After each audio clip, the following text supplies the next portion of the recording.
الحمد لله نحمده ونستعينه ونستغفره ونؤمن به ونتوكل عليه ونعوذ بالله من شرور أنفسنا ومن سيئات أعمالنا من يهد الله فلا مضل له ومن يضلل فلا هادي له فقد قال الله تعالى في محكم التنزيل فأعوذ بالله من الشيطان الرجيم بسم الله الرحمن الرحيم يا أيها الذين آمنوا إن جاءكم فاسق بنبأ فتبينوا صدق الله العظيم. கண்ணியமிக்க அல்லாஹ்வின் நல்லடியார்களே, இந்த உலகத்தினுடைய மிக உன்னதமான ஒரு குலம் என்று சொன்னால் அது மனித குலம். இந்த மனித குலம் இதனுடைய ஆரம்பம் எங்கிருந்து, இது எதையெல்லாம் கடந்து வந்திருக்கிறது, அவர்கள் கடந்து வந்த பாதையில் அவர்களுக்கு கிடைத்த அனுபவங்கள், படிப்பினைகள் என்று அவர்களுடைய வாழ்க்கையினுடைய கலாச்சாரம், அவர்களுடைய பண்பாடு, அவர்களுடைய உணவு பழக்க வழக்கங்கள், அவர்களுடைய வாழ்வியல் முறை, இப்படி எல்லா விஷயத்தையும் கலந்த ஒரு கலவைக்கு பெயர் தான் வரலாறு, ஹிஸ்டரி. இந்த வரலாறு அப்படிங்கிறது முஸ்லீம்கள் இந்த உலகத்தில், குறிப்பாக நபி ஸல்லல்லாஹு அலைஹி வஸல்லம் அவர்களுக்கு முன்பாக இந்த உலகத்தில் எத்தனை வரலாறுகள் எழுதப்பட்டதோ, இன்னைக்கு நம்முடைய கையில் இருக்கக்கூடிய அந்த வரலாறுகள் உண்மையாகவும் இருக்கலாம், பொய்யாகவும் இருக்கலாம். சுமார் அப்படின்னு சொல்லி என்ன செய்வாங்க, ஒரு காலத்தை குறிப்பிட்டு என்ன செய்வாங்க, சில வரலாற்று ஆசிரியர்கள் சில விஷயங்களை எழுதுவாங்க. அது உண்மையிலே அந்த காலத்தில் நடந்ததா அல்லது நடந்ததுல உண்மையிலே அது எல்லாமே சம்பந்தப்பட்டதானா அப்படிங்கிறது எல்லாத்திலையுமே ஒரு அவதானித்தலும் ஒரு கணித்தலும் மட்டும்தான் இருக்கும். இந்த உலகத்தில் வரலாறுகளை திரட்டி அதை சரிகாணுதல் அப்படிங்கிற இந்த விஷயத்துல முழு உலகத்திற்கும் வரலாற்று ஆசிரியர்களுக்கும் முன்னோடியாக இருப்பவர்கள் முஸ்லிம்கள். இதுக்கு ரொம்ப சிம்பிளான, நமக்கு புரியக்கூடிய ஒரு உதாரணம் தான் ஹதீஸ் கலைகள். இந்த ஹதீஸுடைய இந்த கலைகள் ஒவ்வொரு அறிவிப்பாளர்களை பற்றியும் தனித்தனியாக எழுதப்பட்டிருக்கு. ஒவ்வொரு அறிவிப்பாளர்களை பற்றியும் தனித்தனியாக எழுதப்பட்டிருக்கு. இந்த ஹதீஸை நபி அவர்களிடத்திலிருந்து எந்த சஹாபி கேட்டாரோ அந்த சஹாபியினுடைய வரலாறு இன்னைக்கு நமக்கு முன்பாக இருக்கிறது. அந்த சஹாபியிடத்திலிருந்து யார் கேட்டாரோ அவருடைய மாணவருடைய வரலாறு நமக்கு முன்பாக இருக்கிறது. இதில் எது சரி எது தவறு என்பது வரைக்கும் அவர்கள் பிரித்து வைத்திருக்கிறார். இன்னும் சொல்ல போனால் மேற்குலகம் இன்றைக்கும் வியந்து பார்க்கக்கூடிய ஒரு கலை இருக்கிறது என்று சொன்னால் முஸ்லிம்களிடத்தில் இருக்கக்கூடிய இந்த ஹதீஸ் கலையினுடைய அறிவிப்பாளர்கள். இந்த அறிவிப்பாளர்கள் சம்பந்தமாக எத்தனை துறைகளை நம்முடைய இமாம்கள் உருவாக்கி இருக்கிறாங்களோ அதை பார்த்து ரொம்ப ஆச்சரியப்படுறாங்க. அதுக்கு அரபில் சொல்லுவாங்க இல்மு ஜர்ஹி வ தஅதீல். ஒரு மனிதர் சரியானவரா தவறானவரா அப்படிங்கிறத அறியக்கூடிய ஒரு தனி கலை இருக்கிறது. அதற்கு ஒரு என்ன செஞ்சிருக்கிறாங்கன்னா ஒரு தனி துறையை உருவாக்கி இருக்கிறார். அல்லாஹ்வின் நல்லடியார்களே, இப்படி இந்த உலகத்துல ஒரு வரலாறு, ஒரு சம்பவத்தை கேட்கிறோம் என்று சொன்னால் அந்த சம்பவம், அது நடந்த விதம், அது எல்லாத்தையுமே சரிகாணுதல் அப்படிங்கிறதும் முஸ்லீம்கள் நமக்கு கற்றுத்தரப்பட்டு இருக்கு. காரணம் என்ன? இதற்கு குர்ஆனினுடைய ஒரு வசனம் தான், யா அய்யுஹல்லதீன ஆமனூ இன் ஜாஅக்கும் ஃபாஸிகுன் பினபஇன் ஃபதபையனு. ஈமான் கொண்ட விசுவாசியே, உங்களிடத்துல ஒரு பாவியான ஒரு மனிதர் ஒரு விஷயத்தை கொண்டு வரான்னு சொன்னா ஏதோ காதுல கேட்டோம் அப்படிங்கிறக்கா அப்படின்னு நீங்க நம்பிடாதீங்க. ஃபதபையனு, அது சரியான நீங்க பார்க்கணும், அதை தீர விசாரிக்க வேண்டும். அல்லாஹ்வின் நல்லடியார்களே, இன்னைக்கு உலகத்துல இன்னைக்கு நாம் நிறைய இடங்களில் அவசரப்படுதலும் நம்முடைய நிதானம் இழப்பதற்கும் காரணம் என்ன தெரியுமா? வந்த தகவல் சரியா தப்பா, யார் கொண்டு வந்திருக்கா அப்படிங்கிற எந்த விதமான ஒரு விஷயத்தையும் பார்க்காம நேரடியாக காதுக்கு வந்த செய்திகளை வைத்து என்ன செஞ்சிடறோம், நாம் முடிவு செஞ்சிடறோம். நபரை முடிவு செய்கிறோம், ஒரு சமூகத்தை முடிவு செய்கிறோம். இது எல்லாமே நடக்கும். அது முஸ்லீம்களுக்காக நமக்கும் சரி, முஸ்லீம் அல்லாதவர்களாக அவர்களுக்கும் சரி. காது வழியாக வந்த தகவல் அதை சரி என நினைக்கிறார்கள்.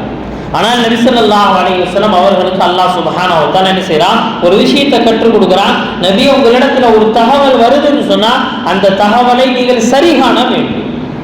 அந்த தகவலை சரி காண வேண்டும். அப்படி இல்லை, நீங்க அதை பற்றி தீர விசாரிக்கவில்லை என்று சொன்னால் நீங்கள் கண்டிப்பாக வேறு விளைவுகளை நீங்கள் சந்திப்பீர்கள்.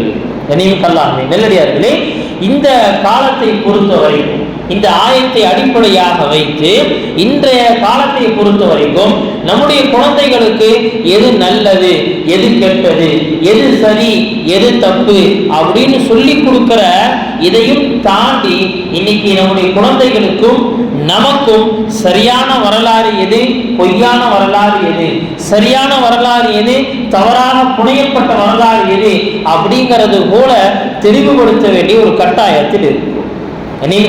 நல்லடியார்களே, இதற்கு என்ன காரணம் அப்படின்னா, பொதுவாகவே இந்த உலகத்துல எது சத்தியத்தையும் எது நீதத்தையும் கொண்டு வருதோ அதை என்ன செய்வாங்கன்னா, அதை அழிப்பதற்கும் அடக்குவதற்கும் அதை இல்லாமல் ஆக்குவதற்கும் உலகத்துல இன்னொரு சக்தி உருவாகிட்டே இருக்கும். அது தோற்று போகுது அல்லது தற்காலிகமாக ஜெயிக்குது அப்படிங்கிறதாம் அடுத்த கட்டம். இந்த உலகத்தில் அல்லாஹுடைய தீனை பொறுத்த வரைக்கும் இந்த தீனை இந்த உலகத்திலிருந்து அழிக்க வேண்டும் அப்படிங்கிறதுக்காக ஆரம்ப காலத்திலிருந்து இன்று வரைக்கும், இனி கியாமத் வரைக்கும் எல்லா விதத்திலும் ஒரு பெரிய முயற்சி நடைபெற்று கொண்டுதான் இருக்கிறது. நிறைய ஆயுதங்கள் அதற்காக பயன்படுத்தப்பட்டது. அதுல ஒண்ணு என்ன அப்படின்னு சொன்னா, இஸ்லாமிய போர் வரலாறு. இஸ்லாமிய போர் வரலாறு பொதுவாக வரலாற்று ஆசிரியர்கள் அப்படின்னு எடுத்துட்டா, அவங்க இந்த வரலாற்றிலிருந்து எதை எடுத்து ஒண்ணு சேர்க்கணும் நினைக்கிறாங்களோ அதை மட்டும்தான் எடுப்பாங்க. நம்ம இப்படியும் சொல்லலாம், தமிழர்களுடைய வரலாறு அப்படின்னு எடுத்துட்டோம்னா, தமிழர்களுடைய வரலாறு எல்லாமே ஒரே இடத்தில் கிடப்பது கிடையாது. அதெல்லாம் மாறி மாறி இருக்கும். தமிழர்களுடைய உணவு பழக்க வழக்கங்கள் எப்படி இருந்துச்சு தனியாக ஒருத்தர் தொகுத்து வைத்திருக்கிறார். தமிழர்களுடைய கலாச்சாரமும் பண்பாடும் எப்படி இருந்தது அதை தனியாக தொகுக்கப்பட்டிருக்கிறது. தமிழர்களுடைய திருவிழாக்கள் எப்படி இருந்துச்சு அது தனியாக தொகுக்கப்பட்டது. தமிழகத்தினுடைய அந்த அரசியல் வரலாறு இது தனியாக தொகுக்கப்படுது. ஏதோ ஒன்னே ஒன்று மட்டும் படிச்சுட்டு என்னப்பா எப்ப பார்த்தாலும் இவங்களுக்கு திருவிழாவதவர் எதுவுமே இருந்தது இல்லையா அப்படின்னு ஒருத்தர் நினைக்கிறான்னு சொல்லி அவனுடைய முட்டாள்தனம். ஏனென்று சொன்னால் அந்த வரலாற்று ஆசிரியருடைய நோக்கம் தமிழர்களுடைய நிறைய விஷயங்கள் இருந்து ஒன்றை மட்டும் தான் அவதானித்து எழுதணும், அவ்வளவுதான், வேற எதுவும் நோக்கம் கிடையாது. நல்ல இப்படித்தான் இஸ்லாமிய வரலாற்றை பொறுத்த வரைக்கும் எந்த வரலாற்று ஆசிரியர் இதை எழுதுகிறாரோ அவருடைய நோக்கத்தை பொறுத்துதான் என்ன செய்யப்படுதுன்னு சொன்னா இந்த வரலாறுகள் மக்களிடத்தில் போய் சேரும். குறிப்பாக இஸ்லாமிய வரலாற்றை பொறுத்த வரைக்கும் வெறும் போர்கள் நிறைந்த, வெறும் ரத்தங்கள் நிறைந்த வரலாற்றாகவே காமித்துக் கொண்டிருக்கிறார்கள். நல்லடியார்களே, அது குழந்தைகள் படிக்கக்கூடிய பள்ளி பாட புத்தகத்தில் இருந்து ஆரம்பித்து அது எல்லா இடங்களிலும் அதுதான் பேசப்படுது. இது எதற்காக பயன்படுத்துறாங்க? இஸ்லாத்தின் மீது ஒரு வெறுப்பு பிரச்சாரத்தை ஏற்படுத்த வேண்டும். ஆனா அல்லாஹ்வுடைய நீதி என்ன? யுரீதுன லியுத்ஃபிஹு நூரல்லாஹி பிஅஃவாஹிஹிம் வல்லாஹு முத்திம்மு நூரிஹி வலவ் கரிஹல் காஃபிரூன்.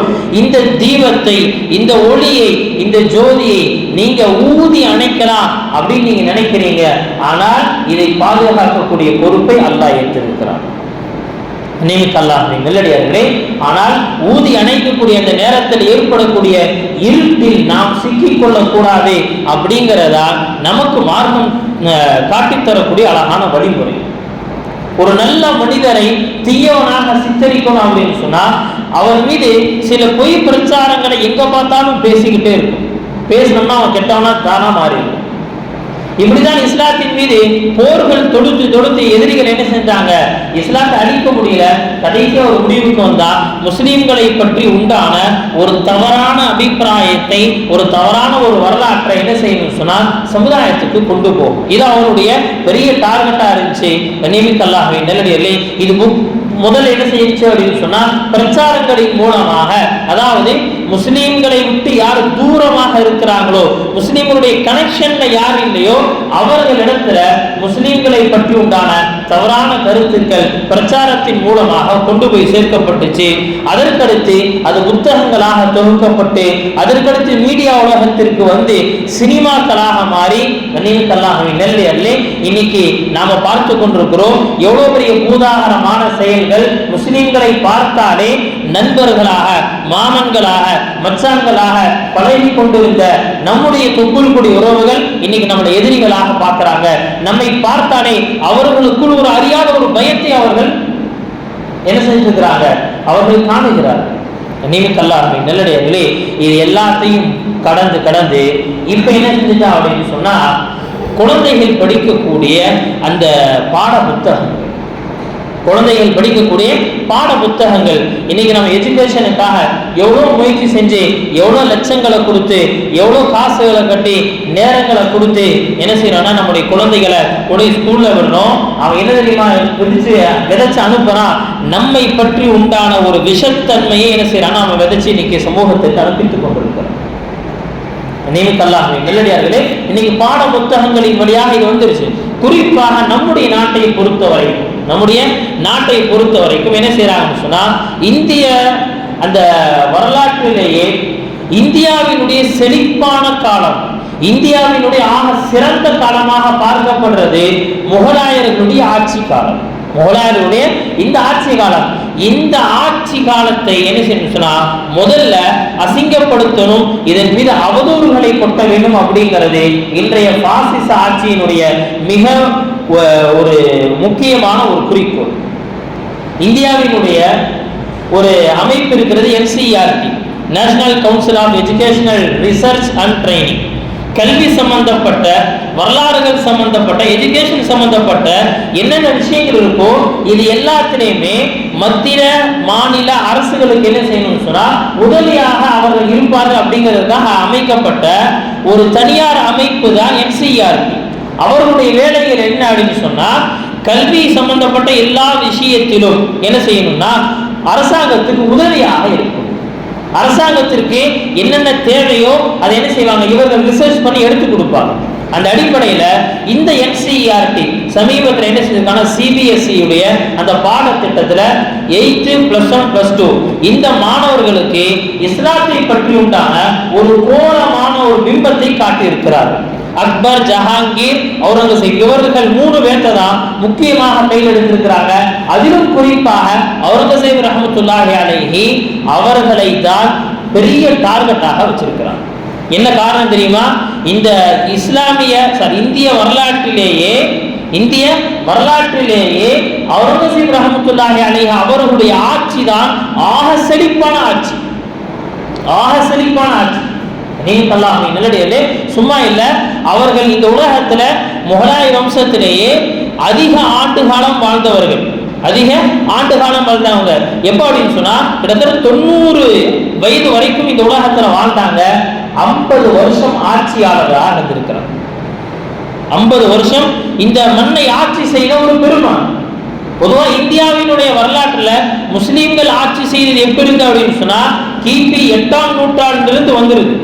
இன்னும் சொல்ல போனா குலஃபாய் ராஷிதீன்கள் என்று சொல்லப்படக்கூடிய அந்த கலீஃபாக்களுடைய ஆட்சி காலத்திலிருந்து என்னாச்சுன்னு சொன்னா ஒரு விதமான தொடர்புகள் ஏற்பட ஆரம்பிச்சிருச்சு. கிபி 8ஆம் நூற்றாண்டிலிருந்து 12ஆம் நூற்றாண்டு வரைக்கும் கிட்டத்தட்ட 800-900 ஆண்டுகள் இந்த மண்ணை இஸ்லாமியர்கள் ஆட்சி செய்திருக்கிறார்கள். அதுல குறிப்பாக முகலாயர்களுடைய ஆட்சின்னு சொன்னா 1526 1857 கிட்டத்தட்ட ஒரு 350 வருடம், ஏறக்குறைய ஒரு 350 வருஷம் இந்த நாட்டை ஆட்சி செஞ்சிருக்கிறாங்க. அதிலும் குறிப்பாக நம்ம அவுரங்கசீப் ரஹ்மத்துல்லாஹி அலைஹி அவர்களுடைய ஆட்சி அப்படிங்கிறது ரொம்ப செழிப்பான, ரொம்ப பசுமையான, எல்லா மக்களுக்கும் நீதத்தை தரக்கூடிய ஆட்சி. எங்க இந்த நீதத்தை படித்து தெரிந்து முஸ்லிம்களின் பக்கம் ஏதோ ஒரு விதமான ஒரு சாயல் ஏற்பட்டுருமோ அப்படிங்கிற பயம் அரசாங்கத்தை துத்தி கொண்டுச்சு. பொதுவா கவர்மெண்ட்டை பொறுத்தவரை என்ன அப்படின்னு சொன்னா, மக்கள் தனக்கு கீழே இருக்கணும் அப்படிங்கிறதுக்காக என்ன செய்யணும், அன்பளிப்புகளை கொடுத்து சிலர் கரெக்ட் பண்ணி வைக்கணும், சிலரை பயமுறுத்தி வைக்கணும், சிலரை வேற ஏதாவது எப்படியாவது ஒண்ணு அச்சம் ஊட்டியோ அல்லது ஆசை காட்டியோ என்ன செய்யணும்னு சொன்னா மக்களை தன்மயப்படுத்தி வைக்கணும். இது ஆட்சியாளர்களுடைய வேலை. அதே விஷயத்தை தான் என்ன செய்யறாங்கன்னு சொன்னா இன்றைய பாசிச ஆட்சியும் செஞ்சு கொண்டிருக்கு. நீமிக்கல்லாஹ்வே நல்லடியார்களே, உண்மையான வரலாறு நாம் எடுத்து பார்த்தோம் அப்படின்னு சொன்னா வரலாறுகள் வேறு விதமாக இருக்கு. இன்னைக்கு நம்முடைய குழந்தைகள் அடுத்து படிக்க இருக்கக்கூடிய வரலாறுகள் வேறு விதமாக. 8ஆம் வகுப்புடைய இந்த பாடத்துல முகலாய மன்னர்கள் அப்படின்னு சொன்னாலே அவர்கள் வன்முறைக்கு சொந்தக்காரர்கள், அவங்கள காட்டு மிராண்டிகள் அப்படிங்கிற மாதிரி என்ன செஞ்சுட்டாங்க சொன்னா அதை கொண்டு வந்திருக்காங்க. +1 பாடத்துல வந்து பார்த்தீங்கன்னா குஜராத் கலவரத்தை பற்றி உண்டான அந்த பேரு மொத்தமாவே தூக்கிட்டோம். குஜராத் கலவரம் அப்படிங்கிறது அப்படி ஒரு இன்சிடென்ட் நடக்கவே இல்லைங்கிற மாதிரி குழந்தைகளுக்கு காமிச்சாச்சு. இந்த பையன் படிச்சு முடிச்சுட்டு வெளியே வந்து குஜராத் கலவரத்தை பத்தி யாராவது பேசினாங்கன்னா அப்படி ஒரு விஷயம் நடக்கவே இல்லை இந்தியாவிலன்றோம். நீமிக்கல்லாஹ்வின் நல்லடியார்களே, நடக்கிறேன்னு சொன்னா சொல்லிட்டு போறானே அதுல என்ன இருக்கு? நீமிக்கல்லாஹ்வின் நல்லடியார்களே, ஒரு சமுதாயம் தன்னுடைய கடந்த கால வரலாற்றை மறந்துருச்சு அப்படின்னு சொன்னா எதிர்காலத்தில் அது வரலாற்றை உருவாக்க முடியாது. நாம எப்படி இருந்தோம் அப்படின்னு எனக்கே தெரியல, எங்க அத்தா எப்படி இருந்தாங்க அப்படி எனக்கே தெரியல அப்படின்னு சொன்னா மகன் எப்படி வாழ்வான்? எல்லா துறைகளுக்கும் என்ன செய்யப்படுதுன்னு சொன்னா ஒரு பேக்ரவுண்ட் இருக்கு, அது ஒரு ஹிஸ்டரி. அந்த துறைக்குள் நுழையும் பொழுது என்ன செய்யறாங்கன்னு சொன்னா அந்த ஹிஸ்டரியை பார்க்கறாங்க, படிக்கிறாங்க.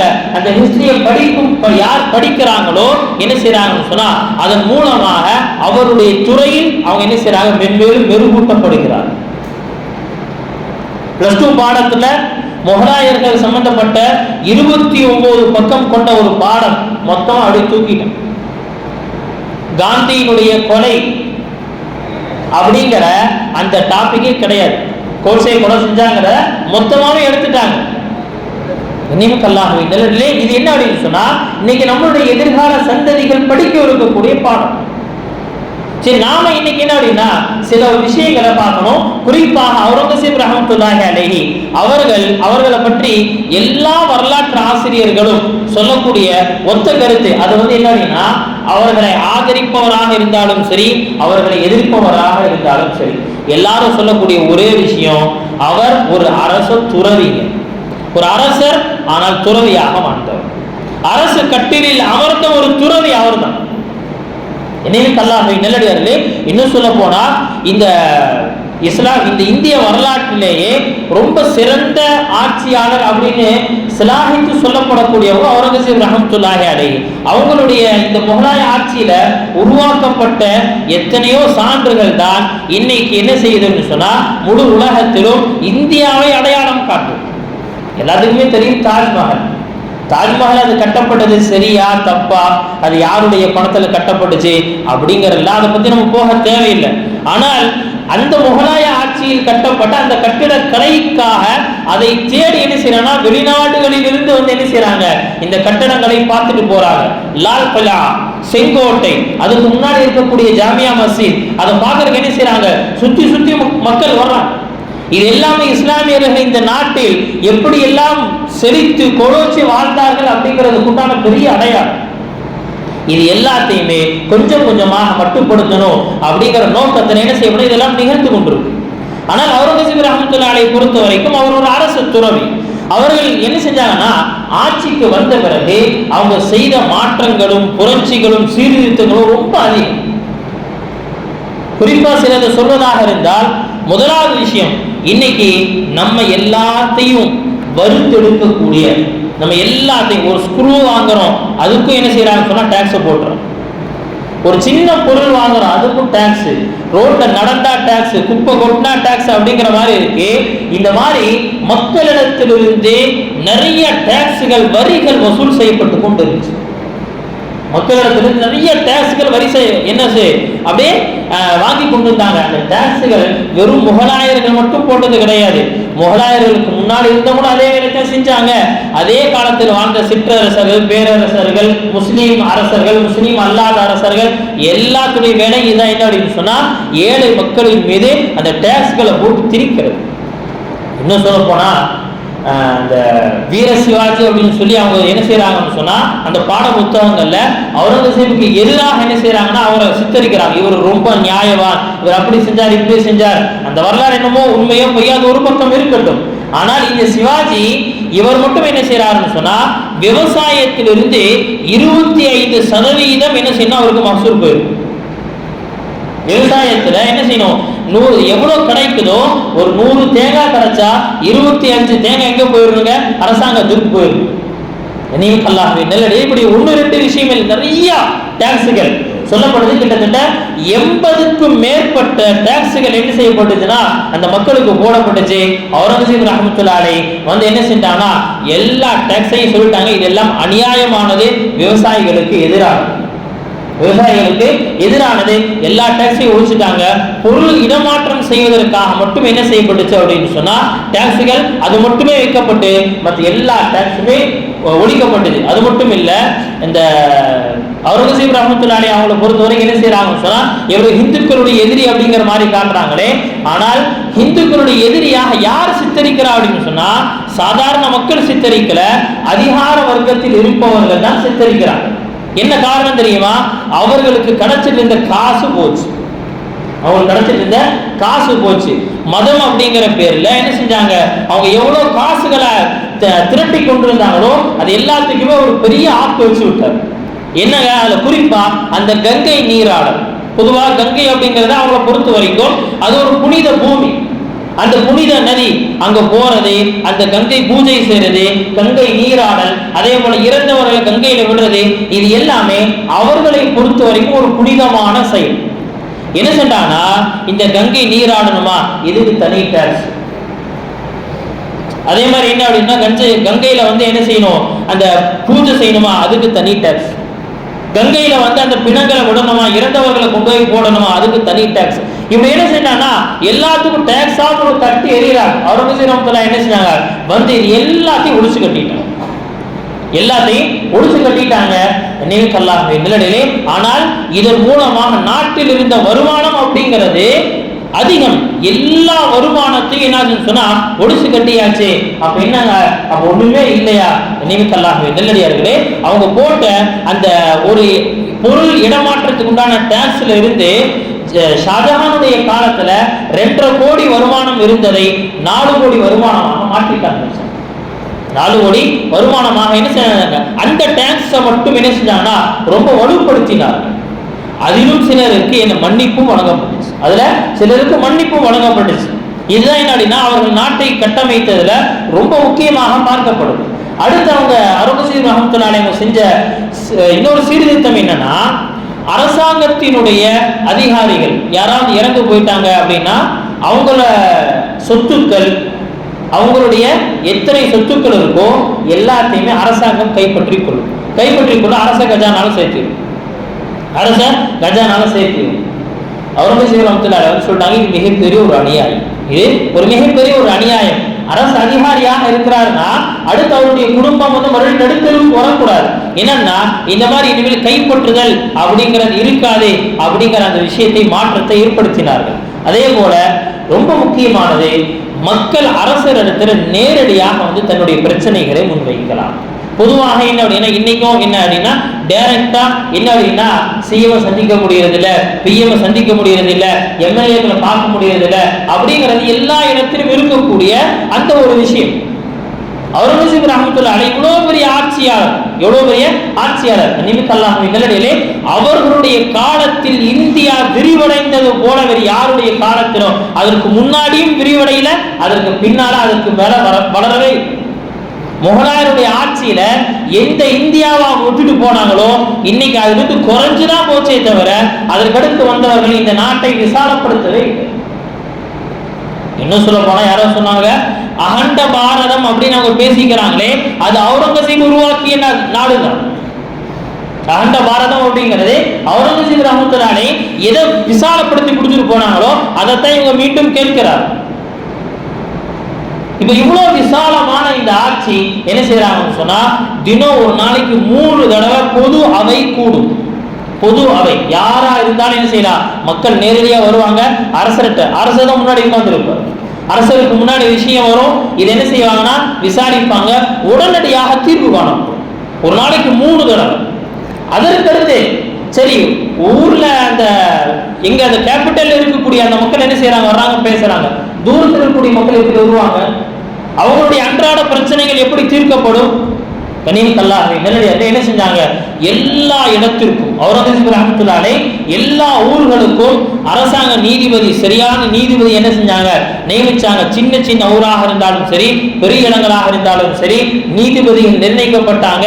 அங்க வந்து யார் மீது வழக்கு தொடுக்கப்பட்டாலும், அவர் அரசாங்க அதிகாரியா இருக்கலாம், அந்த ஏரியாவுடைய கவர்னரா இருக்கலாம், எப்படி வேணாலும் இருக்கலாம், அரசாங்கத்தினுடைய அந்த நீதிபதிக்கு முன்பாக வந்த வழக்கு ஒரு காலம் நிலுவையில் நின்றது கிடையாது. வந்த உடனடியாக என்ன செய்யப்பட்டுச்சு, மக்களுக்கு நீதம் வழங்கப்பட்டு அவங்க என்ன செஞ்சாங்கன்னா மக்கள் ரொம்ப சுபிட்சமாக வாழ்ந்து கொண்டிருக்காங்க. அதற்கடுத்து அரசாங்கத்தினுடைய இந்த எல்லா நடவடிக்கைகளும் நாட்டினுடைய போக்கு எப்படி போகுது அப்படிங்கறத தெரிஞ்சுக்கிறதுக்காக அவுரங்கசீப் ரஹ்மத்துல்லாஹி அலைஹி சொன்னா ஒரு அபிஷியலா என்ன செஞ்சாங்கன்னா ஒரு போஸ்ட் விஷயத்தை ஏற்படுத்தினாங்க. கடித போக்குவரத்து அப்படிங்கிறத ரொம்ப பலப்படுத்துறாங்க. குறிப்பாக அரசாங்கம் சம்பந்தப்பட்ட அந்த கடித போக்குவரத்தை ரொம்ப பலப்படுத்துறாங்க. நாட்டினுடைய எல்லா மூலைகளில் இருந்தும் என்ன செய்யணும்னா தலைமையகத்துக்கு கடிதங்கள் வந்து கொண்டே இருக்கு. வர்ற எல்லா பிரச்சனைக்கும் தீர்வு கொடுத்து கொண்டே இருக்கிறார். இதனுடைய பெரிய லாபம் என்ன அப்படின்னு சொன்னா, நாட்டில் இருந்த லஞ்சம் ஒழிக்கப்பட்டுச்சு.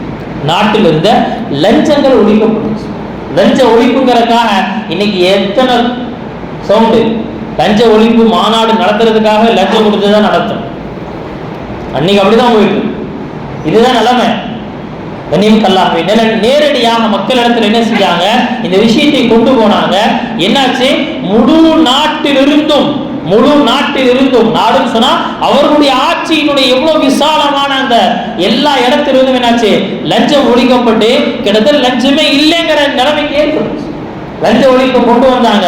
இது என்ன செய்வாங்கன்னா, பொதுவாக பணக்காரர்கள் அந்த அரசாங்க அதிகாரிகளுக்கு அந்த லஞ்சத்தை வந்து பேர் மாத்தி இந்த உங்களுக்கு கிஃப்ட் அப்படிங்கிற பேர்ல கொண்டு வந்து கொடுத்துட்டு இருந்தாங்க. இதுல என்ன செய்வாங்கன்னா, ஒவ்வொரு வருஷமும் நவ்ரோஸ் அப்படிங்கிற ஒரு விழா கொண்டாடப்படும். குறிப்பா அரசர்களுக்காகவே அந்த விழா கொண்டாடப்படும். அதுல என்ன செய்வாங்கன்னா, பெரிய பெரிய தனவந்தர்கள், அரசாங்க அதிகாரிகள் எல்லாம் கொண்டு வந்து அன்னைக்கு அரசருக்கு என்ன செய்யறது, காசுகளை கொட்டுவாங்க.